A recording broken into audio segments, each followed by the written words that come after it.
So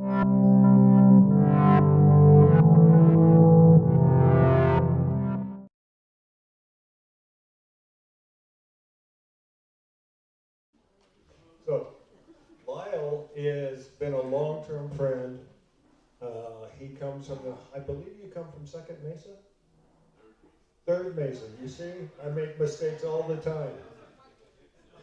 But Lyle has been working with across cultural boundaries his entire life.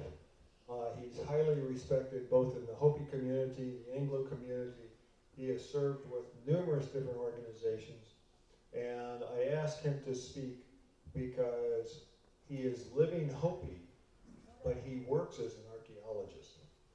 So I share with you Mr. Lyle Balenquah.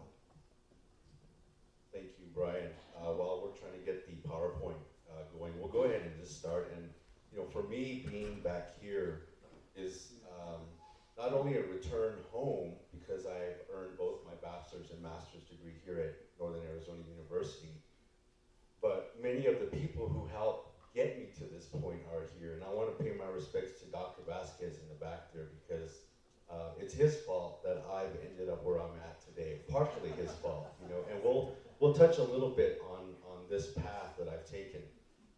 I'm not going to try and inundate you with a lot of mathematical numbers per se. This is really a reflection of my journey as a Hopi person embarking in the field of archaeology because, growing up, this wasn't something that was, ever considered for a Hopi person per se to pursue as a career. My initial 2 years here at NAU were pretty dismal. I went to high school here in Flagstaff, and I did pretty good there coming out of that setting, thinking that, man, I'm just gonna jet into the university setting and continue on doing whatever I'm doing. And lo and behold, my first 2 semesters, actually my first year and a half, my self-esteem and my GPA kept plummeting down and down and down. And I struggled to find a place. I tried mathematics, I tried English, I tried philosophy, of course, and all of those were not working for me. I was on the verge of just saying, forget it, there's no point in me being in a university setting. I was also working in construction at the time, which my dad was doing, and I'll bring my father into this story a little while later. And so I was ready to call it quits and move on into another line of work. But my mother, being my mom, was pretty persistent, and she did not want her son, her youngest son, to disembark from that path. She had other aspirations that she hoped that I would continue to pursue, some level of academic training. And so we came to an agreement that, okay, I'll give it one more shot. I'll go back for one more semester, and I'll apply myself. I'll try and figure out what I want to do, and if it doesn't work, I was free to break free of those chains and move into something else. About that time is when I met Dr. Vasquez, and I remember this conversation. He asked me, well, how are you doing? And, my head looking down at the floor, not doing too well. I'm ready to move on to something else. He asked me, well, have you ever considered archaeology or anthropology? That thought had never crossed my mind in any of my schooling anywhere that I would pursue something of that nature. And so it was totally foreign to me, trying to embark upon what it meant to be an archaeologist, what it means to go into the field of anthropology. And so, but I went for it because I figured it was my last shot at the university setting. It was my one and only time that I would apply myself and see if there was something there that would click with me. And so I went down that path and I started taking anthro classes, and little by little, things started to make sense. And it made sense because in many ways, it brought me back to how I was raised. I'm a product of living really in 2 different worlds. I grew up here in Flagstaff for the most part. I went to grade school, I went to high school with Geronimo, we played football together. And so I have a real good connection to Flagstaff. But on weekends, holidays, during the summer, I was shipped back to Hopi, where I lived that life. And so that was something that just became a part of who I was, going back and forth between not only two geographic locations, but two types of cultures, one being Hopi and the other being, you know, a westernized society here in Flagstaff. So I had to learn how to navigate those two paths. But how I grew up is unfortunate that I come from a family where ranchers, we're farmers, we're hikers, we're hunters, we're fishermen. So we're always out there on the landscape, right? And that upbringing is what was familiar to me when I entered into the field of archaeology, was that, hey, you know what? I remember going out to the ranch and seeing petroglyphs out there. I remember seeing the pottery sherds that are on the ground. I remember being told some of these stories as a kid about, you know, back then we were those kids that were pushed out the door and told to go get lost, you know, go and do something in the canyons, on the mesas, go explore. And so we would, and we'd come back at the end of the day and sit around the dinner table with our aunts and uncles and grandparents. And they would ask us, you know, where did you go? What did you see?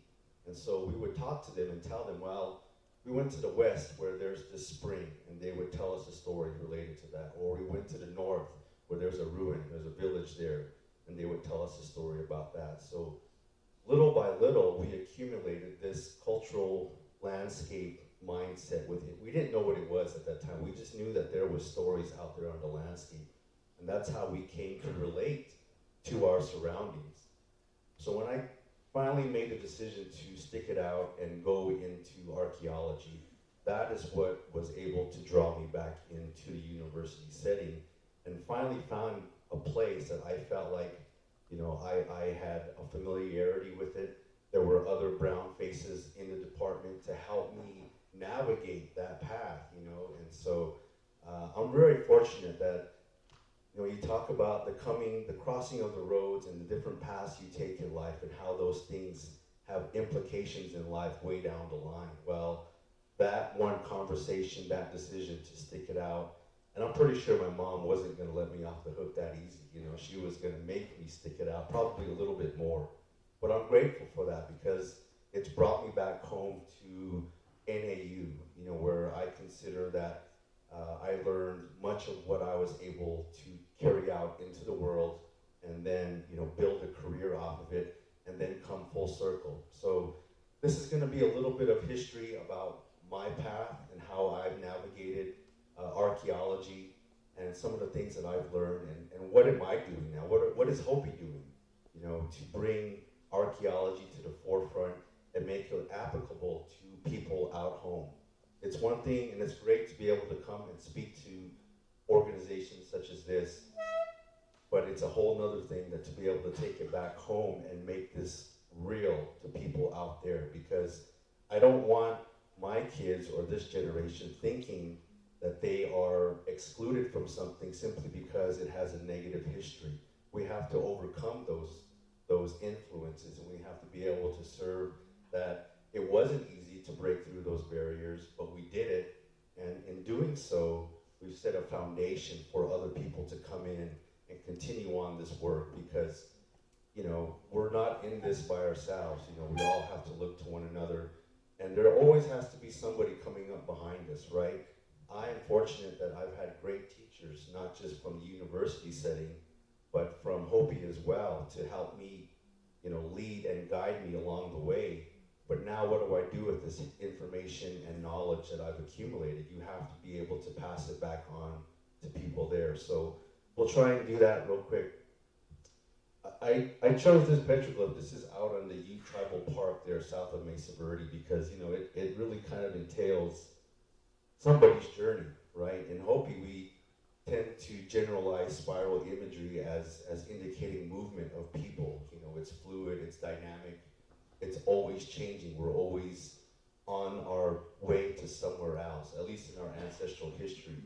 So that was, when I saw this petroglyph out there, you know, in the Ute Tribal Park, I was immediately drawn to it, and it had many metaphors that applied to who I am, where I come from, and wherever headed somewhere down the path. So I just think that's a great visual. And for me, for my clan, sorry I didn't really introduce myself properly.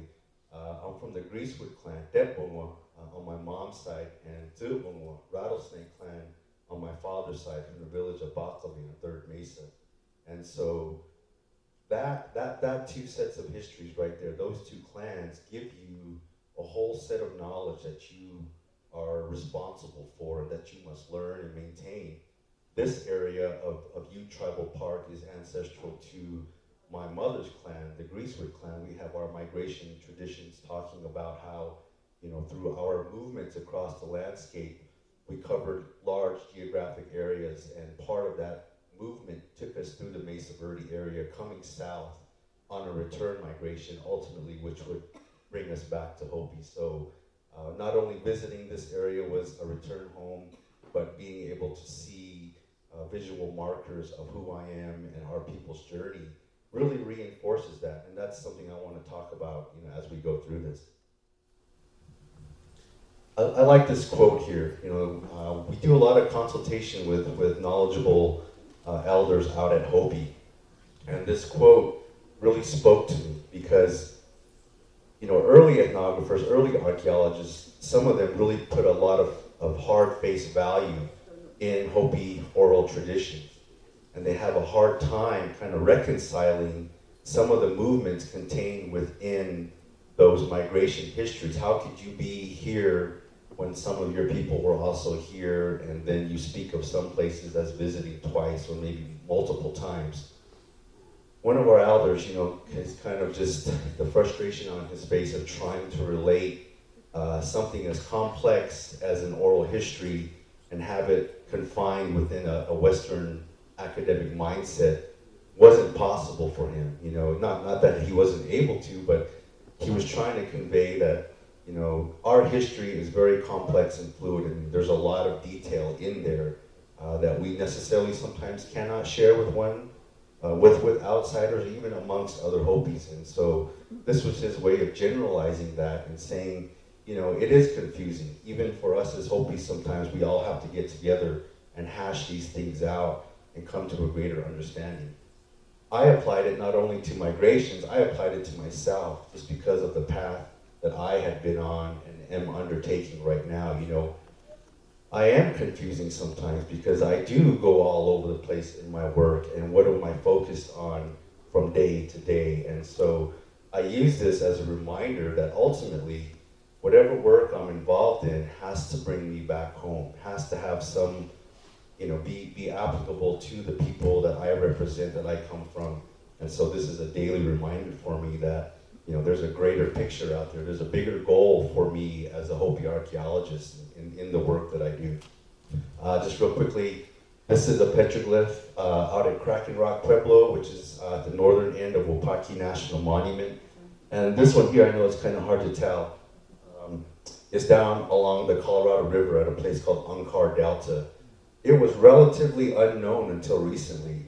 It's located near a large village site that is known, but just some river guide, I think probably in 2012, went hiking along the wash and walked around a boulder and came across that. And so it's not real well documented. I don't know how many people actually know about it, but Brad Dimmick, the well-known river guide, was the guy who showed this to me. And it speaks volumes, just in terms of not only the spirals that are portrayed here, but also its association with the village site there itself, and then some of those migration histories that Hopi has there within the Grand Canyon. So pretty unique. And just that braided stream concept, right? That's our history. It's multiple streams that change direction. They kind of flow across, the river delta. And so they're not always just one constant movement, but they have different directions and different velocities. And so that's a good metaphor. And hopefully there's always a metaphor behind almost everything, that we try and convey in terms of how to make people understand how we convey that information to ourselves. So how did I get to this point, And just I want to point out, you might see this guy right here. Who's that guy? That's Greg Munson, right? That's probably 20 years ago. We're working up an inscription house in Navajo National Monument. And that was one of the first projects, real field projects that I was involved in. Both Greg and I were National Park Service archaeologists at the time. Again, coming into the university setting was new for me, and how did I get into this field, relying on my cultural bringing, but also, the academic training? Well, I've been fortunate to work in many different places throughout the Southwest. But that wasn't always the case, right? Like I talked about, this decision to become and pursue archaeology as a profession wasn't made overnight. It was very drawn out. Because this was my image of archaeologists and anthropologists. Old white guys that came out home and dug up the burials and took things back, and we never saw them again. Those were some of the stories I had growing up. On my mother's side, my uncle Lee Kawanwasioma, his grandfather has good stories about Ba coming in and kicking the kiva door in and forcing his way in to record ceremonies that weren't meant for, to be viewed by the public. But he was very forceful in his actions. And Fuchs, of course, maybe he wasn't as forceful in some of his methods, but these were the kinds of the images that I grew up with. And these were the images that my parents and their parents had of anthropologists and archaeologists who, came to Hopi. So you can imagine the setting of me coming home after making the decision and sitting around a dinner table, and my aunt asked me, "Are you still in school?" "Yeah, I'm still in school." "Well, where do you study?" "Archaeology." And then the dead silence of everybody looking at me like, "Are you crazy? Don't you know what these people have done in our history?" And that's how it was. One of my biggest critics at the time was my own father. He was not very pleased that his son was embarking upon this path. I'll change his mind, but we'll get to that point later on in this kind of journey here. But so this is what I had in my image, right? This is what I came armed with. This is the stigma I had about being a Hopi person pursuing these types of fields. And when I got to the university setting, these were the heroes, right? These are the people that we had to read about, and all my other cohorts and colleagues wanted to be like them. How could I want to be like these guys when there was such a negative history associated with them? It was very difficult. It took a lot, for me to be able to accept that, one, I wanted to be an archaeologist, that two, these were some of the forebearers of this field, and that three, somehow, I had to correct some of the work that they had done. Those are huge goals and overwhelming kind of issues that you as a young student have to deal with. And I wish there were more students here just to kind of hear some of this information that, it isn't easy, being in a university setting to make that step, to make that, accepting that you're going down that path. But if you stick it out and you can find a setting like this, the Native American Cultural Center, with those who are willing to help you, it does get easier, and it does allow you to, make some good positive strides there. So, but anyway, so yeah, this is my image, coming out of high school into the university setting of what I had to achieve, right? Maybe not. So, one of the things that I'm fortunate to be a part of or have an association is the Hopi Cultural Preservation Office. And that office was formed in 1988, and my uncle Lee Kawanwasioma, then Lee Jenkins, was the director of that program. He recently retired a couple of years ago. And so by the time that I entered the university setting, that office had been in operation for about 10 years. But during that time, they had really become active in the fields of archaeology, anthropology, and ethnography.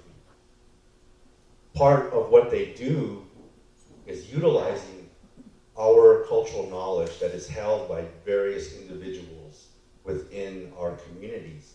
And how do we counteract some of the theories, the westernized academic theories that are proposed, by outsiders. How do we portray our own history? And this came out of, one of those kind of long-term projects that they were involved in at the time. Of course, on the right there, you have the classic, archaeological cultural designations, nice lines drawn around material cultures. Sometimes there's space in between, but, as Hopi people, we always had this idea that we're all related in some way. Sometimes those clans traveled through all of those material cultural designations, and we encompass that in our modern day idea of who we are as Hopi people. So this other diagram came out of all of those discussions in terms of what's a better way to visualize how we as Hopi people, what is the metaphor behind our ancestral clan movements? Well, I'll use my clan as an example. We come from the South. We have traditions of being one of those people coming out of South America, Mesoamerica, and making our way north. My clan traditions carry us far into the north, up into Utah, over into Colorado, down into New Mexico, and finally over here, over to Hopi. And so you think about that wide geographic area that covers, right? And this is encompassing generations, maybe thousands of years of movement of people covering that vast expanse. And so we travel through all of these different types of archaeological material cultures, accumulating knowledge, developing language, developing ceremonies. And within Hopi today, there's about 30 plus, 34, 35 existing clans. There were much more, back in the prehistoric era. And so you come to understand that Hopi is a bringing together of so much different traditional cultural knowledge. And so we felt this was a better way of diagramming that out for folks like you to understand of why migration routes are confusing, because we traveled over wide areas, over a long time period.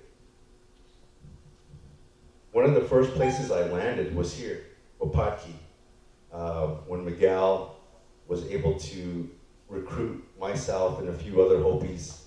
One of the first programs we entered into was a ruins preservation workshop. And there was about 8 or 9 of us, I believe.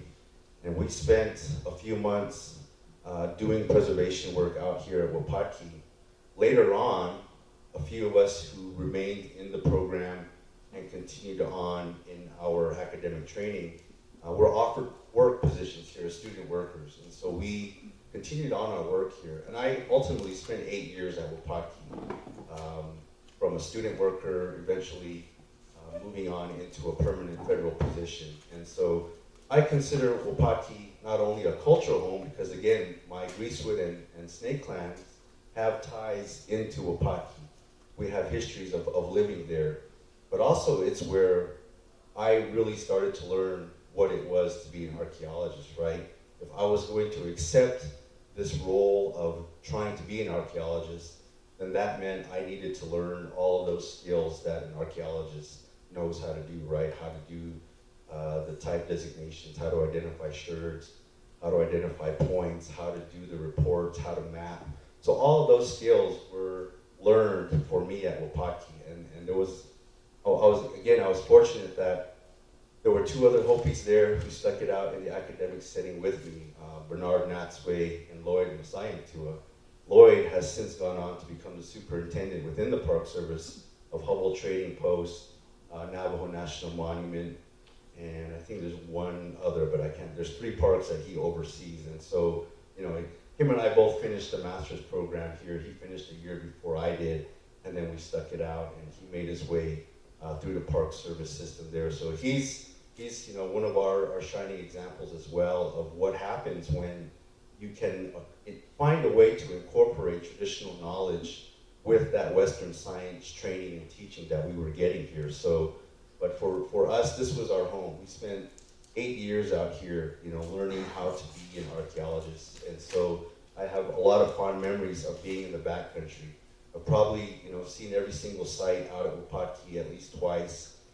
Some of them have really special meanings to us because we're able to take that clan knowledge and apply it there within the landscape. Again, the Hopi Cultural Preservation Office was a big part of this because they would send out cultural advisors on different projects with us. And so we would spend, days out there in the backcountry with them, learning about this cultural history, in addition to the mapping and all of that other stuff that archaeologists do. So by the time I graduated from NAU with my master's in 2002, we had been an inscription house since 1999. Or they may have been out there before then, but I clearly remember 1999 to about 2000, 2001, spending time out there. And for me, that was pretty a seminal time because you hear in the literature of Western archaeological training these classic extended field seasons, right, where they would be out there for weeks at a time doing archaeological work. And for us, this was as close as we got. This was as close as I got to that kind of experience because we were out there for, I think, 8 or 10-day sessions, camping out there on the mesa tops, hiking down into the site, and then coming home every day to the campsite. So by the time I got finished here, I felt like I had achieved a level of understanding that, okay, I've gone through the academic training, I've earned the 2 pieces of paper that I was surprised I even earned the first one to begin with, but both the Park Service and NAU were able to keep me, on board long enough so that I finished my master's degree in 2002 and continue on. I just basically went from a student position into a permanent federal position with the Park Service and kept doing my job. But by the time I left here, I felt like I earned the title of archaeologist. I felt like I had accumulated that sense of, okay, you can send me out into the field and I can do whatever it is that you need me to do as an archaeologist. And that's the site of Inscription House. I know this is before all the digital cameras, right? This is a regular 35 millimeter print there. So there's the site, in this alcove. We had to use ropes and things to get up into the site. During this time, again, I would come home and talk to my family members about what I was doing. And one of those people on my dad's side was a gentleman named Farrell Citation. Farrell is a very unique person. He's related to my dad's side through the Rattlesnake clan. And he was somebody that told me some of the history about that. Normally, we don't do that in Hopi sometimes. You don't learn other clan histories in great detail. But because of his close relationship with my dad's side, I was, had that close relationship with him as well. And so he told me a lot about what this site meant. They considered this to be ancestral snake clan home, that the snake clan, in their migrations, and Navajo Mountain, Tokonabi is, I think, behind here, probably about 10 or 15 miles. And that is another cultural landmark, specific to Snake Clan and other clans. And so they have a deep history here, and he was able to relate a lot of what this ancestral landscape meant to me. By that time, this other wheel started to turn in my head. Well, okay, if I've earned that title of archaeologist, what do I do with this now? Am I just supposed to be this person that's an archaeologist? I hadn't yet identified myself as a Hopi archaeologist. I was simply an archaeologist, a Park Service archaeologist, probably, at the most. Proud of the things that I have learned and able to do, but it was him, and ultimately Farrell would come to the master's program here at NAU. He passed away a few years ago, but I believe he was the oldest Hopi, probably the oldest individual to ever earn his master's degree through NAU here. And interestingly, his thesis work was about that Mesoamerican connection, and his thesis really details some of that work that I'm. And he went through the program at the same time I did, and when I did my research in Guatemala, he and my dad traveled down on his research and went down, and we had the opportunity to go to Copan and Palenque and Tikal to observe those sites. It was thank you for mentioning him, because he also married my wife and I traditionally, so he's a very special person in my life, so thank you.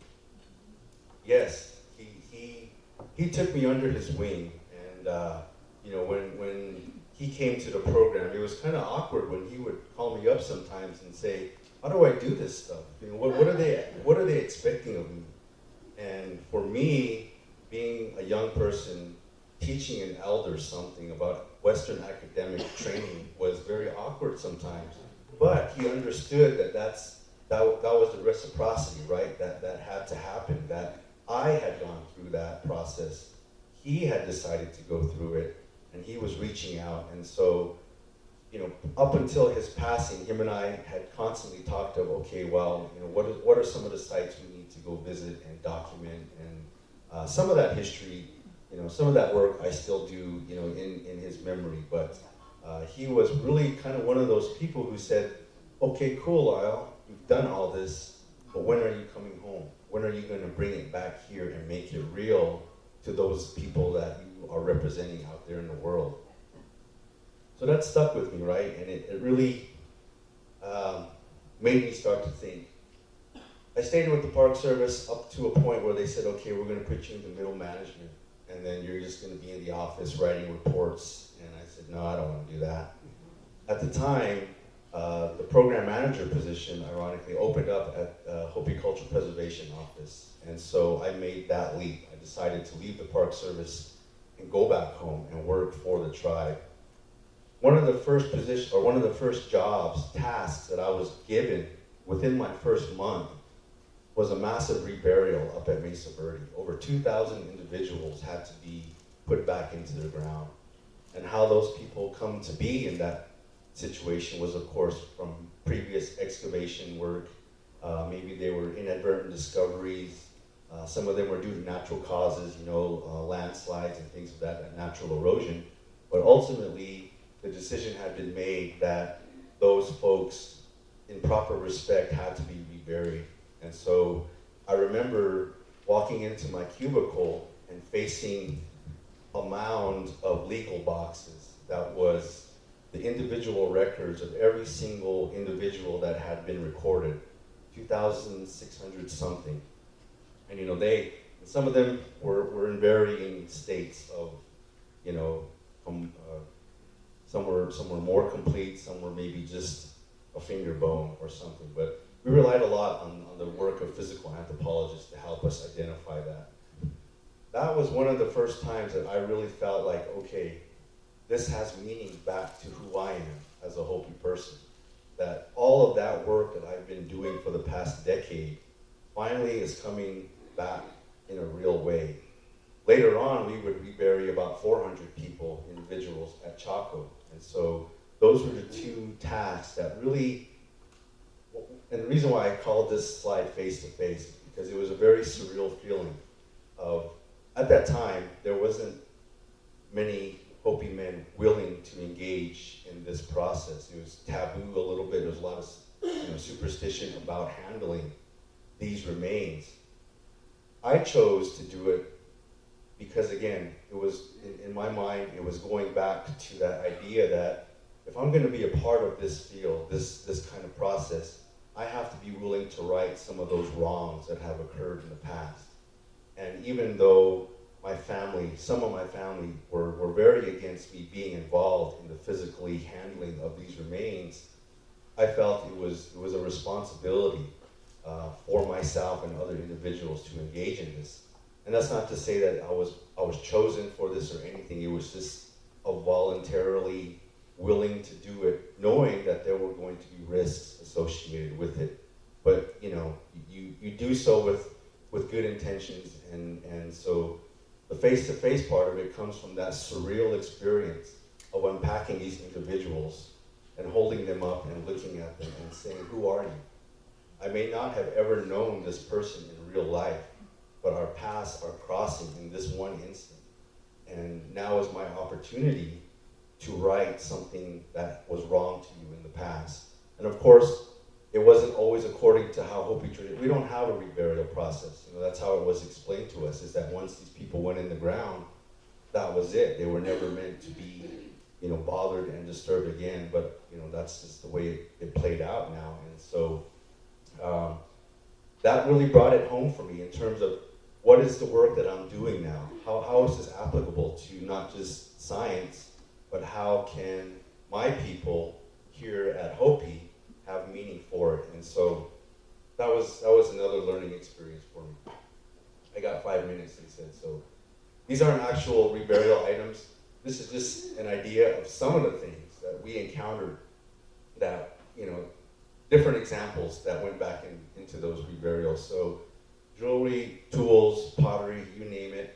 We had a real good controversy with the magician. Some of you may know him from popular Southwestern literature, who was uncovered from, what is that, to Pueblo out here.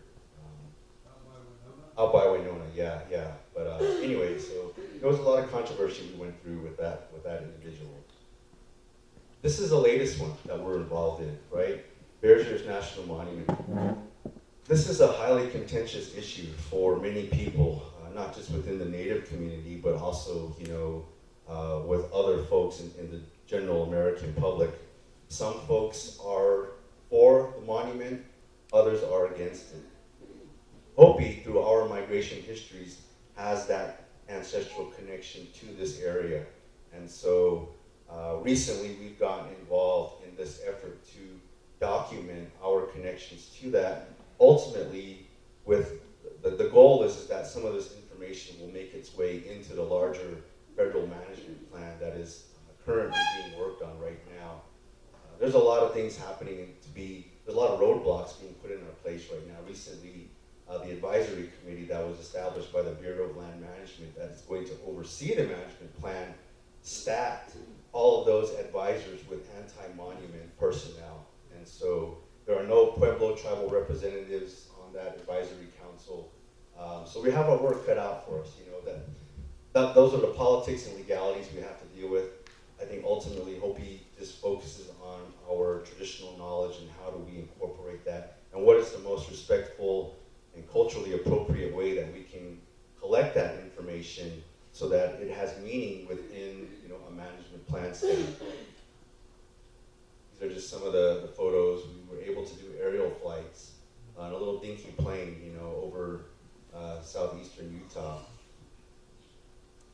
So what do we do with this information, right? Again, we can't just be accumulating it for ourselves and putting it on the shelf somewhere. It has to have meaning back to people, real people, that where we come from, those communities we represent. So these photos are just some of those illustrations, right? Hopi trips into the Grand Canyon, where we teach Hopi members about our ancestral clan histories down there, taking folks up on the San Juan River, and speak. And these are multi-tribal trips. They're not just Hopi, but there's many different tribes involved. And so there's a lot of sharing amongst the tribes. There's specific sharing to those tribal members. Getting folks employed. This is the Ancestral Lands crew working out at Kraken Rock, doing some documentation work, training them, not just in the traditional knowledge, but giving them potential careers, right? Showing them that there is something for you in this field. And then down here is another kind of multi-tribal trip that we took in the Grand Canyon, recording ancestral histories. Those are my two daughters out there. I dragged them out to the ranch, make them learn what gray wares are and white wares are, and they roll their eyes at me. But I recently took my youngest on a mock dig out at Alden Pueblo last year, and she was surprising the archaeologists out there by being able to say, "Oh, this is a gray ware, this is a white ware. Where did you learn that from?" Well, my dad makes us go out to the ranch and learn this stuff. So this is where this is coming home, right? That initial quote about how do you bring this home? I didn't spend 20 years working as an archaeologist just to be able to stand up here and say, man, I've been a lot of cool places. I've seen a lot of cool places, different ruins and rock art. You have to be able to take it back home and share it with those people. One of the things my dad always told me is it's one thing for us to hear our migration histories. It's important. But there's the other aspect, and that you actually have to go and visit those places. You have to see it in real life. Then all of those histories, that knowledge comes full circle. It actually exists out there on the landscape. I know we're running short on time, so this book was recently published, I think 2 years ago. It's a great collaborative anthology of work that the Hopi Cultural Preservation Office has done. There was some criticism of it, though, that it was too academic, that a lot of the projects that are illustrated in here were written at that academic level. So they took that to heart. There's another book coming out. We're working on this one, Becoming Hopi People, the Archaeology of the Hopi Mesas. That's really focused on studying the archaeology of the Hopi region, not just the three mesas, but kind of, within 100, 200-mile radius of what Hopi is.